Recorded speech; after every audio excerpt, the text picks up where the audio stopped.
Queensland carbon farming. Let's have a look. Hello everyone, Florian.heise here and welcome to another episode of HeiseSays. Grab your stein of coffee. I want to have a look at this article from the Queenslander. Apparently we're leading the nation in carbon farming. Okay, let's check this one out. So, the first carbon farming scorecard, here we go, has backed Australia's world-leading use of fields and forests to reduce emissions. Corporate commitments to reach net zero emissions by 2050 or sooner have created demand for carbon credits earned from certified projects, both as a way to meet targets and as a financial asset. But unanswered questions remain about the industry's future, with Labor committed to a review of key climate policy tools if elected at the May 21 federal election.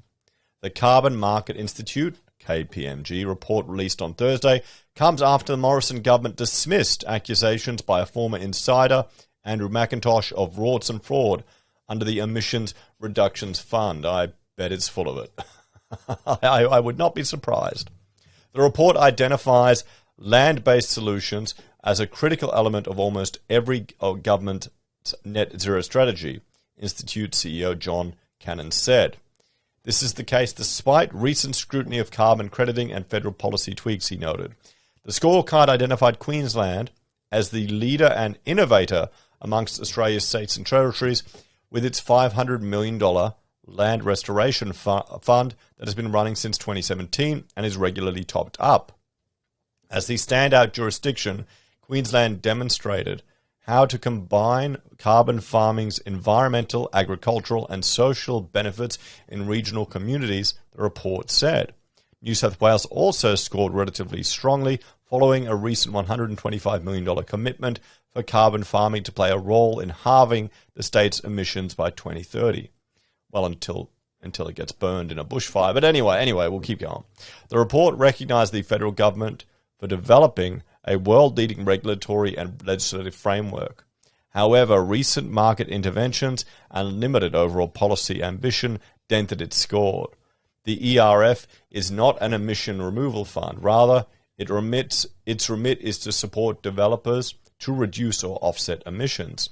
Farms, councils, companies, and state and governments can earn the units through projects that meet the approval of the regulator. The scorecard found there are more than 1,100 ERF projects underway, nearly 80% of which are land-based vegetation, savanna burning, or agricultural projects. And you know what? I will bring that up. Where is it? I've got it here. Come on. No, I don't have it here anymore. I had it. Oops. Anyway, I remember looking at all the savanna burning projects, guys, and good on them. But, they're going to burn anyway. But still. Responding to a detailed critique by environmental law and policy expert Professor McIntosh, Labor has pledged to review the ERF and its safeguards if it takes office. The offset market is vital to our net zero future and to the jobs and investment that come with it. They put the net in net zero, Labor spokesman Chris Bowen told the AAP. But they can only do that if their integrity and effectiveness is assured. Now, you've got to understand, all of this sounds good, but it's going to have a cost of living impact on every single one of us.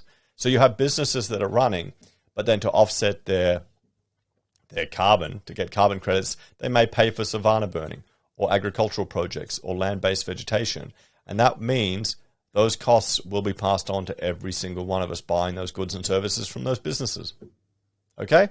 So just remember that. If you vote for the net zero, if you're pushing for it, even the coalition are pushing for it, it means it's a cost of living increase. That's it. You're voting for another stealth tax. As part of Powering Australia plan, Labor has committed to a short review of the ACCU framework, looking at integrity and how the scheme can boost biodiversity and regional development. Independent energy research organisation Repuatex said developers are calculating how more robust compliance requirements under Labor's reworked safeguard mechanism may impact the market. Emissions Reduction Minister Angus Taylor triggered a carbon price plunge in March, wiping off almost a quarter in one day, with a surprise rule change that allowed project developers to tear up their contracts early. There you go. I mean, this shows you, if that can happen, it's a complete bullshit market. It's artificial. It's complete bullshit. Reputech said carbon market action has since slowed, with the federal election expected to keep investors cautious. All eyes are therefore on May 21 as proponents begin to form a view of market development. The ERF and a safeguard mechanism covering Australia's biggest polluters are two major policy tools used by the federal government to achieve emissions reductions. Heavy emitters, mostly in electricity generation, mining, oil, gas, manufacturing and waste, are set baselines for pollution that critics say are too generous. The Clean Energy Regulator told the AAP it is continuing to review the papers released by Professor McIntosh, but it will take some time to analyse and research. Greens leader Adam Bandt said the opportunity for Australia to be a global provider of verified carbon credits are unparalleled. Okay, so we'll burn a shitload of savanna and then sell carbon credits to the rest of the world so they can buy them and then get the benefit of using those carbons. Probably maybe manufacturing or other sectors. But don't worry, guys, we can burn the bush. We can burn the bush a bit earlier than it would. That's the difference. That means the bush hasn't grown so much, so there's less carbon released. That's how this works. It's you got to look into it, okay? The Greens and the people voting won't look into it in any depth. You know, I'm honestly thinking that there is a market for microcomputer games to highlight these issues, where people have to play a scenario to try and make something work, and it just never works because it's based on reality. What do you reckon? Let me know. I think I'll try and get into that.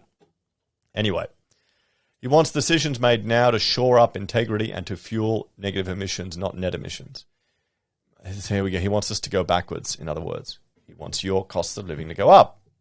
Mr. Brandt has also asked the Parliamentary Budget Office to cost a minimum $50 minimum carbon price paid to land managers who generate trusted and verified ACCUs, each representing 1 tonne of carbon emissions removed.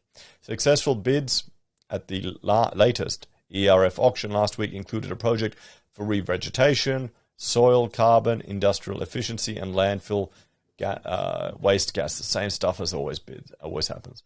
Some 7.9 million tonnes of carbon abatement was contracted at an average price of $17.35 a tonne. Ongoing market confidence in the ERF as a robust scheme with a high degree of integrity was reflected in the outcome of the auction, the regulator said. Also backing a review of the fund and how projects are checked, Rural Independent and Indie MP Helen Haynes said she wants more farmers to share in revenue from the carbon farming industry. The inaugural Carbon Farming Scorecard report was developed by KPMG and comprises 12 criteria against which federal, state, and territory governments are assessed. So there we go. Let's have a talk about this one. The takeaway here you have to understand is all of these artificial market interventions are going to result in increased cost of living for you. That's it. Some people will happily bear the cost and think it's for the greater good. Others can't afford it, so their quality of life will go down. Now, what type of Australia do you want? Think about that and vote accordingly. Anyway, guys, thanks for watching. Like, share, subscribe to the channel. Let me know your thoughts and opinions on this one in the comments down below. If you're a fan and enjoy the content I create, here are a few ways you can help out. You can join us financially on YouTube or Patreon. Use our referral links from Amazon, eBay, Independent Reserve, or AussieBroadband. Or if you need architectural services, give us a call. We've got a lot of experience in education, resource, and commercial work. Hence why I'm so skeptical about a lot of these carbon offsets when you realize the process that they actually go to offset it and how much embodied energy is in buildings. Anyway, guys, thanks for watching. Would you be happy to pay increased costs for all of your goods and services to offset carbon because they're burning savanna a few months before they should? Do you think people understand what's actually happening? I suspect they don't. Take care, and I'll see you all next time. Bye for now.